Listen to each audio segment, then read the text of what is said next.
Umaasa pa rin ang host, na si Mariel Rodriguez, na makabalik sa It's Showtime. Tinanong si Mariel ng kanyang fans, kung babalik siya sa noontime show. May bagong art card ng palabas ay kasabay ng pagbabalik ng ABS-CBN sa Free TV, sa pamamagitan ng GMA Network. Umugang ang tsismis na, babalik si Mariel sa show.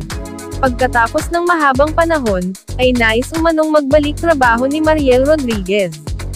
Magandang karagdagan umano sa It's Showtime si Mariel, nahasa na siya ng husto bilang co-host noon ni Willie Revillame.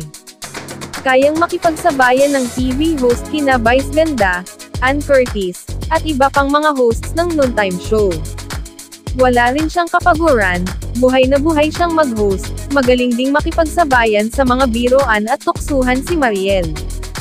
Ito ay matapos na mapabalitang, pansamantalang mawawala si Karil sa programa dahil sa pagbubuntis nito.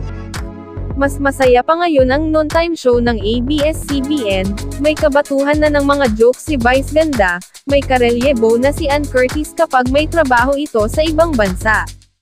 Kahanga-hanga si Mariel dahil isinakripisyo niya ang kanyang career, para personal na alagaan ang kanilang anak ni Robin.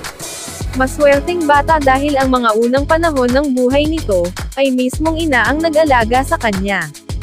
Ang ibang personalidad na nanganak ay hindi na halos nagpahinga, ipinaubaya na lang sa yaya ang pag-aalaga sa kanilang mga anak, yun ang pinanindigan ni Mariel nang ipanganak niya si Isabela. Siya mismo ang kailangang magsakripisyo, sa pagpapalaki sa kanyang anak.